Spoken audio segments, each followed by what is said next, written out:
Horas Bali G Academy hadir dari tepian Danau Toba yang indah bagi rekan-rekan dari seluruh tanah air Sabang sampai Merauke yang ada di perantauan juga, ya, yang ada di luar negeri sedang mencari nafkah dan menimba ilmu, ya, yang kangen dengan Indonesia. Ya, inilah isu yang ada di Indonesia sekarang ini, rekan-rekan satu negara, bahwa negara kita bukan baik-baik saja, ya, bahkan sudah dalam kondisi sangat-sangat darurat. Darurat karena negara kita sudah dikuasai oleh para mafia hukum, ya, dan Kapolri yang ditugasi untuk menegakkan hukum, Listio Sigit Prabowo, bukannya sebagai Kapolri pengayom pelindung rakyat, ya, tetapi dia bungkam, pengecut, diam, dan memilih untuk berpihak kepada para penipu, prekayasa, ya, barang bukti digital, Tito Karnavian, Krisnamurti, Muhammad Noah Lazar, siapa ini? Christopher Harimandrianto, Hendro Purnomo atau Hendro Sukmono, ya, yang sekarang jadi Kasat Reskrim Polrestabes, ya. Jajaran-jajaran di bawahnya mereka ini, Krisnamurti pada saat di Reskrimum Polda Metro Jaya 2016, mereka mafia-mafia hukum. Ya, negara kalah, negara kita sangat lemah, ya. Bahkan presiden itu sendiri pun sudah kita surati lewat Mensesnek, memilih untuk bungkam juga. Padahal sisa jabatan hanya 2 bulan. Ya. Sisa jabatan hanya 2 bulan lebih, tetapi memilih ini untuk dibiarkan begitu saja, ya. Ya, telah banyak bukti, ya, gurita rekayasa mafia hukum ini terjadi di mana-mana, ya. Kita lihat kasus, selain kasus Jessica, ada kasus KM50, ya. Video CCTV-nya 1 hari sebelum sudah mati.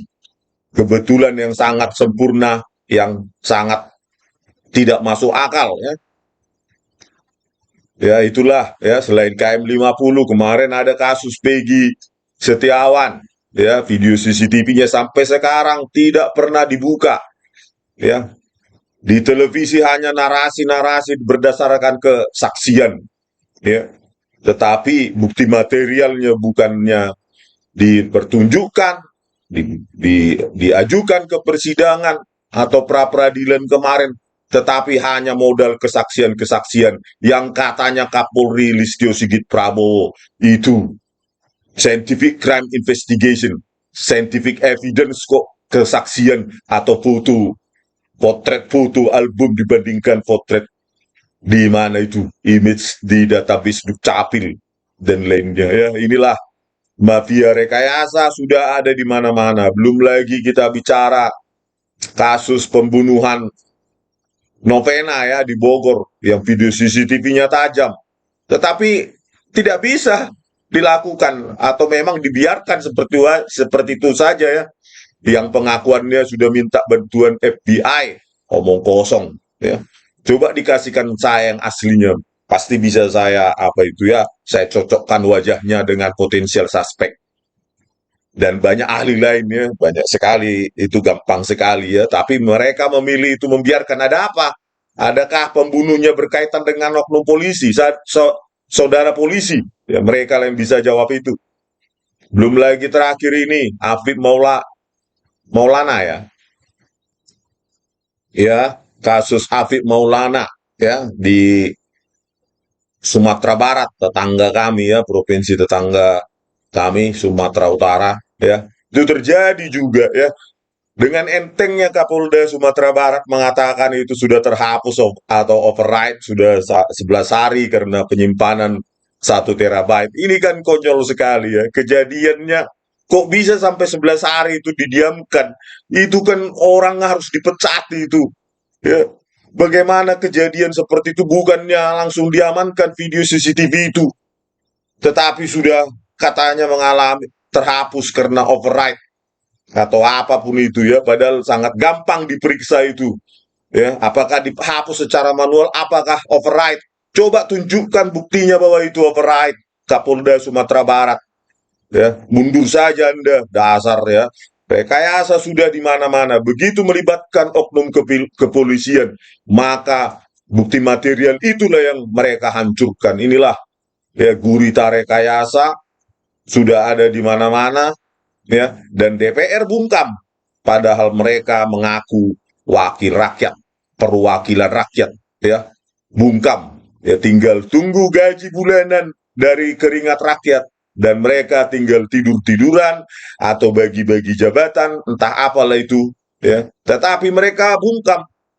Saya sudah surati itu DPR ya, lewat sekretariat DPR-nya, cuma dibalas formalitas saja. Itulah kualitas Dewan Perwakilan Rakyat. Tunggu saja sampai rakyat nanti tidak butuh wakilnya, karena kalian hanya menamakan diri wakil rakyat ketika kita laporkan orang-orang ya, mafia-mafia ini, Tito Karnavian, Krisnamurti, takut, pengecut, sama pengecutnya seperti Kapolri Listio Sigit Prabowo ya, tak berguna bagi rakyat. Ya, jadi kesimpulan saya, negara kita sudah sangat darurat ya. Bagaimana mafia hukum ini sudah sangat menggurita, menguasai semua sendi-sendi kehidupan kita, dan negara itu tampak sangat lemah ya. Dibuktikan oleh Kapolri bungkam, Presiden bungkam. Tidak ada yang berani menindaklanjuti laporan saya 37 bukti ilmiah itu ya. Karena kita laporkan Tito Karnavian ini sangat kuat ini ya, Tito Karnavian ini, sampai semua orang bisa bungkam dibuat ini ya. Apakah dia harus di kuburan dulu baru kita korek atau bongkar ini semua? Untuk apa kalau dia sudah check out di kuburan? Harus justru dia masih hidup sekarang ini, harus kita tuntut dia melakukan pelanggaran berat terhadap hak asasi manusia ya, melakukan obstruction of justice, rekayasa secara barbar dan brutal terhadap barang bukti digital, sehingga Jessica dimasukkan ke sel tikus 4 bulan, dipidana ya, ditersangkakan, didakwa dan dipidana dengan bukti-bukti rekayasa mereka ini. Inilah jenderal paling sampah, paling kotor yang pernah dimiliki oleh Indonesia ya, mungkin zaman PKI dulu, berikutnya ini ya. Inilah luar biasa, makan dari keringat rakyat tetapi menghabisi rakyat, memangsa rakyat dengan sangat brutal, barbar demi prestasi rekayasanya ya. Seandainya dulu gagal Jessica tersangka ya, maka dia pun akan gagal menjadi Kapolri tahun 2016 karena dia sudah cacat. Tetapi tak apalah ya, sudah gadung dia Kapolri, kita bongkar dia sekarang. Kebobrokan, kemunafikan, ya, hipokrit, pathological liar, penipu, sampai sekarang juga pengecut. Terutama ini jenderal aktif Irjen ya, Krisnamurti, tapi mentalitasnya pengecut. Kalau berani tersangkakan saya Krisnamurti ya, tanding kita di pengadilan, bawa ahli muntah dari mana, majukan lagi nih Muhammad Noah Lazar dan Christopher Harimandrianto ya, biar kita permalukan kalian di seluruh Indonesia dan dunia. Atau kau berpikir, biarin saja lah, nanti juga tenggelam, Rismond juga akan bosan dengan sendirinya. Catatan digital ini, dokumentasi digital ini, saya akan profil Anda dalam bahasa Inggris, sehingga dunia tahu siapa kau ya, betapa bejat, bobrok moralitasmu, kemunafikanmu. Ada seorang anak manusia, anak gadis dari keluarga orang lain, bukan keluargamu, makanya kau enteng memanipulasi, merekayasa ya, untuk prestasi kotormu itu. Luar biasa kau. Jenderal makan keringat rakyat, tetapi menipu, menghabisi rakyat, munafik, pengkhianat dan pengecut. Kita tengok lagi ya, kita lihat dulu untuk konten nih biar makin malu dia itu. Si Krisnamurti ini ya, jenderal pengkhianat rakyat ini, penipu, pathological liar. Udah, Betapa pengejutnya Kapolri Listio Sigit Prabowo ini, ya, begitu takut dia pada Tito Karnavian dan Krisnamurti. Apakah mereka saling mengunci, ya, karena memang sama-sama rekayasa pada kasus lain atau kasus yang entah mana? Apakah mereka saling mengunci? Rakyat akan meminta pertanggungjawaban mereka, dan saya yakin alam semesta ini akan membongkar kebobrokan mereka masing-masing, ya. Inilah salah satu otak prekayasa itu, dia menghadiri membackup Christopher Harimandrianto pada tanggal 10 Agustus 2016, ya, supaya menguatkan mentalnya Christopher kuasa dalam menipu persidangan sehingga dia hadir. Padahal saat itu dia sudah Wakapolda Lampung, bukan wewenangnya dia lagi, ya, tetapi dia memberikan semangat kepada Christopher agar semangat menipu di pengadilan. Siapa yang hadir bersama siapa ini? Si Krisnamurti ini, yaitu Hendro Sukmono. Ya, ini dia fotonya, saya ambil dari Detik, ya. Ini dia Hendro Sukmono. Ya, ini juga, ya, dalam gurita rekayasa itu. Ngapain dia hadir? Anak buahnya si Krisnamurti. Siapa dia sesungguhnya? Dia adalah orang yang mengambil sumpah, ya, sumpah penipuan, ya, sumpah palsu dari Muhammad Noah Lazar di BAP-nya, ya, Hendro Sukmono. Ini dia, ya. Jadi BAP rekayasa, dari video CCTV rekayasa, dia yang mengambil sumpah. Jadi orang ini terlibat ini dalam struktur organisasi Polda Metro Jaya 2016 yang menghasilkan produk resmi video CCTV rekayasa itu. Di mana dia sekarang? Dia sudah jadi pejabat teras, ya, di Kapolresta Surabaya, ya, menjabat sebagai Kasat Reskrim. Bayangkan, ya, otaknya rekayasa seperti ini dijadikan pejabat di Republik ini.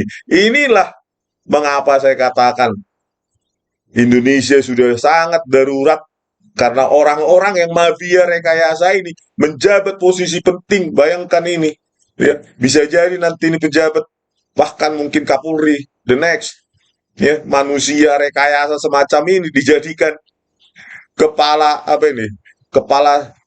satuan, ya, reserse dan kriminal di Surabaya, ya. Bayangkan, anak buah dari si Krisnamurti yang mengambil sumpah terhadap Muhammad Noah Al-Azhar yang merupakan BAP rekayasa, hasil dari video CCTV rekayasa. Bayangkan ini, ya. Sedih kali kita sebagai negara ini, ya, mereka ini, para prekayasa ini bahkan menjabat posisi penting di kepolisian. Apa tidak ada yang bersih di kepolisian yang ini, ya, tidak terlibat rekayasa? Entahlah, hanya Listio Sigit Prabowo yang tahu dan menjawab dia itu, ya.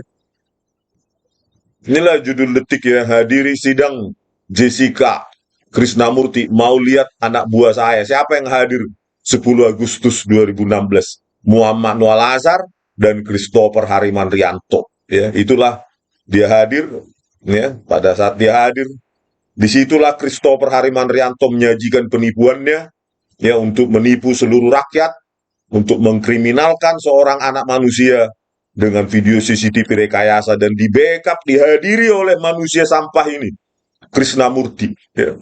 Biar lain menjadi jejak digital dia selamanya akan ditonton oleh keturunannya, ya. Kita baca dulu beritanya, ya.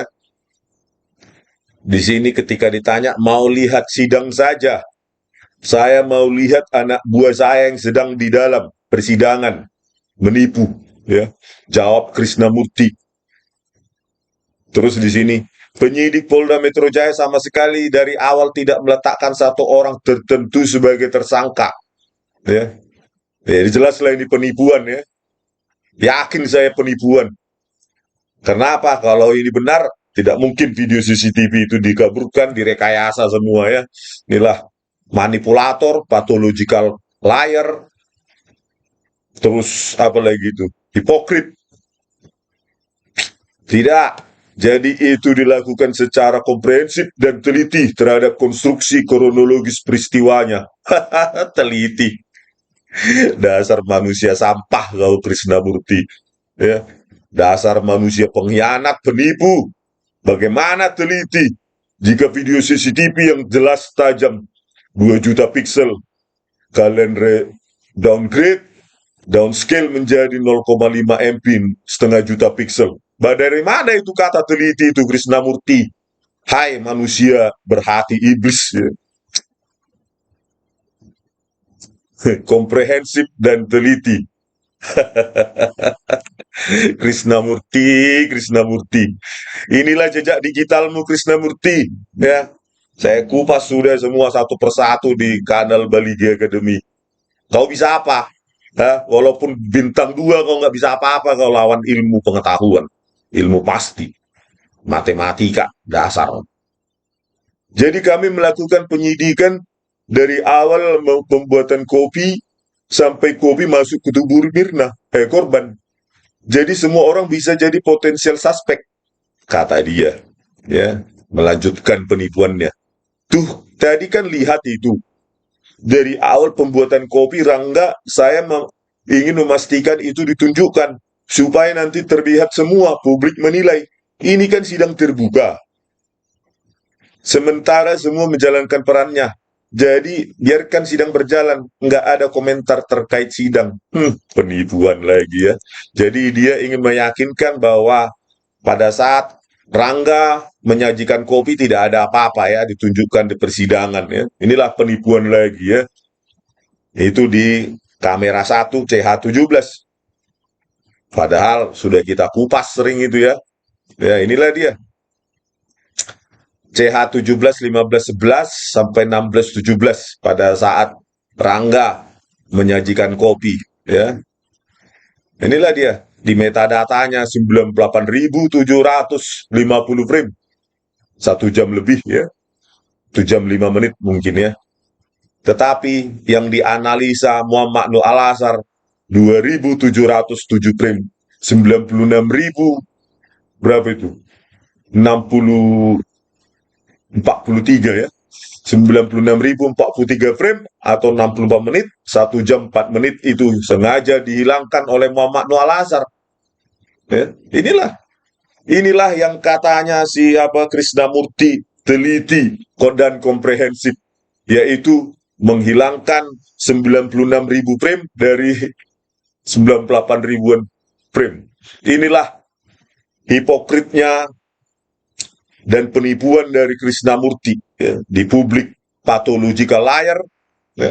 Bagaimana komprehensif dan teliti sengaja dihilangkan 96.000 frame manusia sampah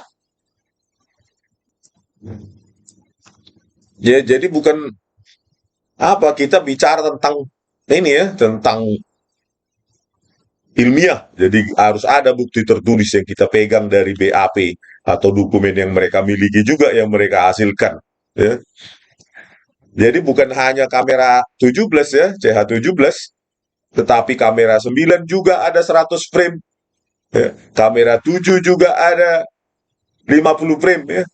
Jadi yang kita dapati saja sudah ada 3 di metadatanya dihilangkan, ada yang 96.043 frame, ada 100 frame, ada 50 frame. Ini sudah diotak-atik oleh timnya siapa itu? Krishnamurti. Inilah kemunafikan, penipuan yang sengaja diberikan kepada publik sebagai post-truth, padahal apa yang dia lakukan adalah sebaliknya ya, bukan komprehensif atau teliti. Ya, sebaliknya mengacak-acak video digital itu ya, bukti digital itu ya, bukan hanya mengaburkan lewat downscaling secara spasial ya, dari 2 jutaan piksel per frame menjadi setengah juta piksel per frame, semua objek kabur untuk menggiring narasi rekayasa mereka baik di publik maupun di hakim.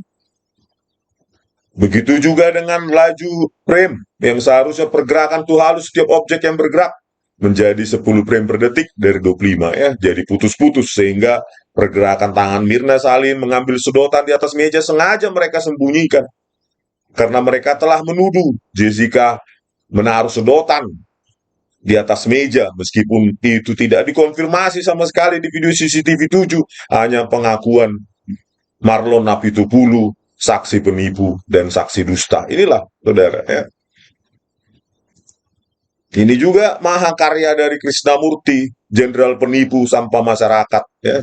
Komplot dengan para jaksa pengkhianat. Ardhito Muardi sebagai ketua tim jaksa, anggotanya Sandi Andika, Sugi Karvalo, Hari Bowo, Malani Bubung, dan siapa itu, Wahyu Oktaviandi, ya. Berubahnya isi folder CCTV di tangan jaksa, entah berapa versi flash disk di tangan jaksa, ya. Kadang 2 folder CCTV 7, kadang 3 CCTV 9, kadang 2, kadang 3, ya. Folder CCTV 7, kadang 2, kadang 4. Jumlah folder kadang 11, kadang 13, folder CCTV 3, kadang 2, kadang 3, dan tepat pada saat Mirna Salihin datang 17-18 WIB, Krishnamurti sengaja mengaburkan, ya, video CCTV 3 dengan cara, ya, membuang informasi warna, ya, seharusnya 3 kanal di UV menjadi 1 kanal saja, kanal Y saja, kanal intensitas menjadi kanal keabuan. Inilah rusaknya mentalitas Krishnamurti sebagai Direktur Skrimum Polda Metro Jaya. Tepat Mirna Salihin datang 17-18 langsung dibuat keabuan. Seolah-olah video CCTV atau sistem CCTV di Cafe Olivier tahu itu Mirna Salihin datang, ayo kita buat keabuan, otomatis pakai sensor, ya. Kenapa dibuat keabuan oleh Krishnamurti dan timnya? Supaya warna dari sisa kopi yang dibawa divisi agian dari meja 54 ke ujung meja koktail bar itu tidak bisa dianalisa informasi warnanya, sisa warna kopi, sisa volume sisa kopinya juga tidak bisa dianalisa untuk mendukung apa? Penipuannya Hani Jutabun bahwa dia cuma mencicip sedikit. Padahal kalau informasi warna itu di kamera CCTV 3 tidak dibuang, bisa kita lihat itu dengan metode sederhana saja, deteksi tepi sisa volume kopi yang telah diminum Mirna Salihin dan telah diminum Hani Jutabun bisa dengan gampang, tetapi disitulah plot twistnya. Ya, Muhammad Noah Lazar, Christopher Harimanrianto, dan Krishnamurti mengaburkan semua informasi itu, ya. Dan gestur dari Mirna Salihin ketika dibawa dengan kursi roda tertangkap oleh video CCTV 3 itu, ya. Tapi justru disitulah dikaburkan, padahal gestur itu sangat penting untuk dianalisa oleh dokter forensik. Tetapi disitulah dikaburkan oleh Krishnamurti, pengkhianat, jenderal sampah masyarakat. Kembali lagi ke pertanyaannya, kenapa Kapolri Listio Sigit Prabowo sampai detik ini memilih bungkam? Hanya ada beberapa penjelasan logis, ya. Bisa jadi mereka sama-sama kotor, saling mengunci dengan kekotoran rekayasa mereka selama karirnya, ya. Atau bisa jadi mereka sesama jenderal dengan prestasi rekayasa, atau bisa jadi Kapolri Listio Sigit Prabowo memang bersih, ya, tetapi tidak punya nyali. Biarkanlah dia yang menjawab itu. Karena 3 dumas presisi saya, ya, 1 Maret 2024, ya, yang kedua 31 Maret 2024, dan ketiga 10 Juni 2024 tidak ditanggapi atau ditanggapi dengan cara formalitas dengan menolak. Tidak ada kader pengawasan. Itulah kualitas dari Kapolri, ya, si pengecut ini, ya. Entah sampai kapan ini diganti, kita sudah bosan, ya, memiliki Kapolri dengan mentalitas pengecut. Sudah kita laporkan, tetapi tidak bisa berbuat apa-apa, ya. Entah karena dia sama-sama kotor, atau karena prestasinya juga rekayasa, atau memang dia pada dasarnya seorang pengecut, ya, hanya menginginkan jabatan Kapolri tetapi tidak mau tanggung jawab ini, ya. Sudah saya dumaskan itu. Tetapi dia memilih bungkam. Wah, inilah hebatnya Kapolri ini ya. 2 bulan lagi juga jadi manusia biasa. Untuk apa juga kita berteriak-teriak lagi sama orang ini kan? Nggak ada gunanya lagi. Inilah gurita rekayasa yang sering saya tampilkan. Mahakarya rekayasa dari Krishnamurti, ya, diagram alir rekayasa video CCTV, dan BAP rekayasa itu menyebar semua ke para jaksa. Ya. Setelah direkayasa Muhammad Noah Lazar dan Christopher Harimandrianto, saya tidak percaya mereka berdua saja ya, tapi berikut dengan tim. Ya, disebarlah dan diantar langsung oleh Krishnamurti ke Kejaksaan Tinggi. Dikasih kejaksaan, dipakai oleh para psikolog, kriminolog, ya, oleh toksikolog Imadi Agus Gelgel, oleh toksikolog Nur Samran Subandi, oleh ahli hukum pidana Edward Omar Sarip Iares, yang meyakini dengan sangat tegas dan percaya diri CCTV tidak mungkin direkayasa. Padahal saya sudah emailkan 37 bukti ilmiah itu ke dia di Fakultas Hukum UGM. Tidak ada tanggapan. Itulah pengecut juga itu. Dan itu dipakai sebagai pertimbangan Binsar Gultum, Partai Tulus Utapea, dan Kisworo. Video CCTV rekayasa itu juga diamati oleh Dr. Forensik Slamet Purnomo dan Dr. Forensik Budi Sampurna, dan menjadi bahan pertimbangan kasasi oleh Hakim Artijo Alkostar. Luar biasa, sukseslah mereka ini. Ya, rakyatlah yang menderita. Ya, mafia hukum semakin merajalela. Gurita rekayasa dari mafia hukum ini semakin menyebar kemana-mana. Ya, sekarang di kasus Sumatera Barat, besok entah di provinsi lain, mereka akan mengulangi dan mengulangi dan mengulangi kalau rakyat bungkam. Ya, kemarin di Jawa Barat, sekarang di Sumatera Barat, besok entah di mana lagi. Video CCTV atau digital evidence semua dibuang. Ya, semua dihancurkan. Pada saat kasus Verdi Sambo, video CCTV-nya, fisiknya itu yang dihancurkan. Ya, karena sudah terbiasa merekayasa dengan Tito Karnavian dan Krishnamurti. Ya, Verdi Sambo saat itu wakil direktur Reskrim, wakilnya Krishnamurti dalam merekayasa kasus Jessica Wongso ini. Ya, inilah luar biasanya, dan rakyat memilih bungkam, para ahli yang tahu bidang ini juga memilih bungkam, takut, pengecut, maka mereka akan bergembira. Ya, apalah seorang Rismon cuma sendiri. Ya, kanal YouTube-nya pun cuma 6.000-nya. Itu pun turun-turun terus. Dan dia mungkin mereka akan mengatakan bahwa Rismon akan bosan pada waktunya dan ini akan tenggelam.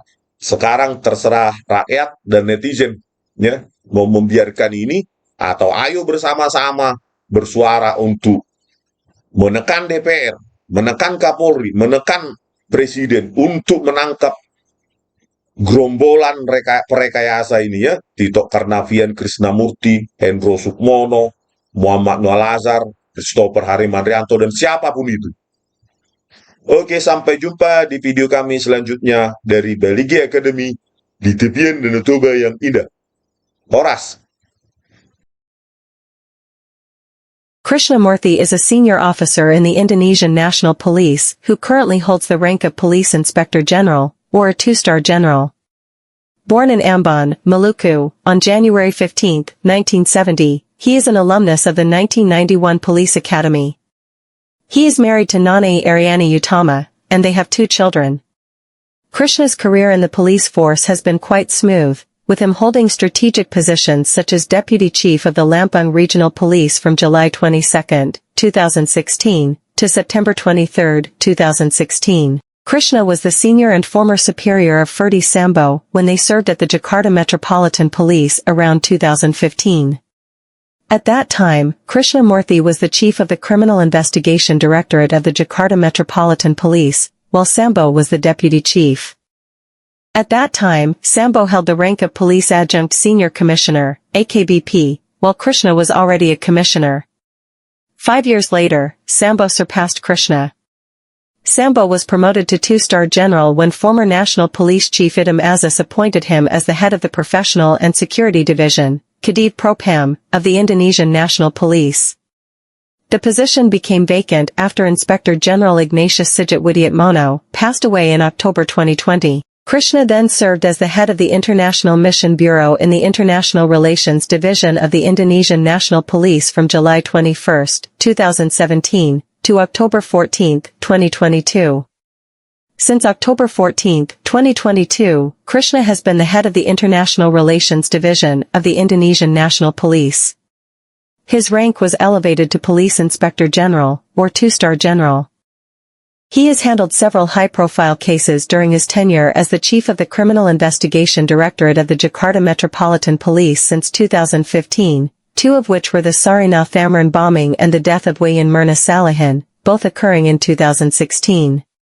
Recently, Netflix released Ice Cold, Murder, Coffee, and Jessica Wongso. The documentary explores Jessica's case from various perspectives. Many in the public have been questioning and even considering the case to have anomalies. This interest heightened after Jessica Wongso's lawyer, Otto Hasibuan, mentioned that Krishnamurthy was a key figure in the case. He made this statement in an interview with Karni Ilyas, which aired on YouTube on October 6, 2023. Krishna was involved in handling Jessica's case because he was serving as the Director of General Criminal Investigation at the Jakarta Metropolitan Police at the time. Why did this case end up in court, when it shouldn't have had to, said Otto. This is the key to the matter, and everyone in the legal community should know it. This is the key. We see in the Netflix documentary, when Mirna was about to be buried, Krishnamurthy came and told Mirna's father, Eddie, your daughter was poisoned, Otto revealed. In her defense during the 2016 trial, Jessica accused Krishnamurthy of swearing to stake his position to designate her as a suspect. Jessica also revealed that Krishnamurthy visited her in detention.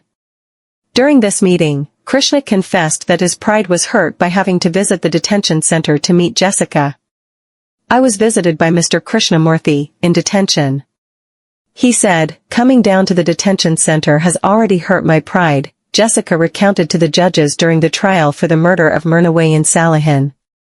Mr. Krishna also said, I signed your detention letter. Bismillah, I am staking my position for the sake of Allah, Jessica continued.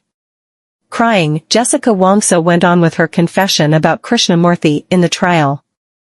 She claimed that Krishnamurthy forced her to confess to murdering Mirna with cyanide.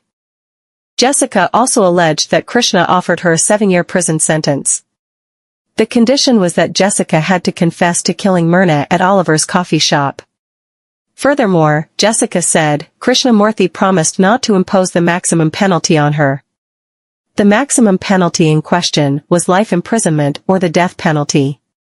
He, Krishnamurthy, also talked to me. He said, it's better for you to confess to murdering Mirna. At most, you'll be sentenced to 7 years. And with reductions, your prison time will be short, Jessica revealed. I also won't let you be sentenced to life imprisonment or the death penalty, Jessica continued, mimicking Krishnamurthy's words. Krishnamurthy has strongly denied Jessica's claims in the trial. Krishna stated that he never made any statements or promises as alleged by Jessica. On the contrary, Krishna admitted that he only asked Jessica Wongso to speak the truth based on the facts related to the cyanide coffee case. If Jessica did not want to provide a factual confession, Krishna said he would not make an issue out of it. The involvement of Krishnamurthy in the manipulation of CCTV footage in the Jessica Wongso case is a significant aspect of this highly controversial trial. As the General Crime Director of the Jakarta Metropolitan Police, Krishnamurthy oversaw the investigation and the handling of evidence, including the crucial CCTV footage from Café Olivier. This footage played a pivotal role in the legal proceedings, as it was used to support the prosecution's case against Jessica Wongso, who was accused of poisoning her friend, Mirna Salihin, with cyanide-laced coffee. Under Krishnamurthy's leadership, 2 digital forensic experts, Muhammad Na Al-Azza and Christopher Harriman Rianto, were tasked with analyzing and presenting the CCTV footage. However, these experts manipulated the video by downscaling its resolution from 1920 by 1080 pixels to 960 by 576 pixels. This deliberate reduction in resolution obscured important details and compromised the integrity of the evidence. The manipulation was intended to distort reality and strengthen the prosecution's narrative against Jessica Wongso. The defense team, including forensic expert appointed by Wongso's legal counsel, Rizman Hasiholan Sayanapar, highlighted these manipulations during the trial. He argued that the downscaled footage made it difficult to discern specific actions or movements, leading to significant discrepancies and raising doubts about the accuracy and reliability of the evidence presented. This revelation of digital tampering became a central point in Wongso's defense strategy, aiming to undermine the credibility of the prosecution's case and the integrity of the entire legal process. Krishnamurthy's role in overseeing this manipulated evidence has been a subject of intense scrutiny and criticism.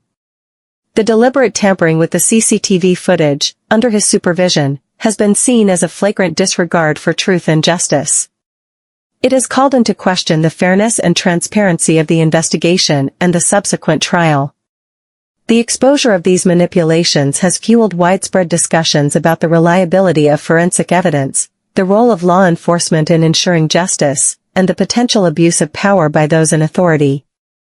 The manipulation of Café Olivier's CCTV footage under the direction of Krishnamurthy and executed by Muhammad Na Al-Azza and Christopher Harriman Rianto represents one of the most egregious instances of digital tampering in recent history.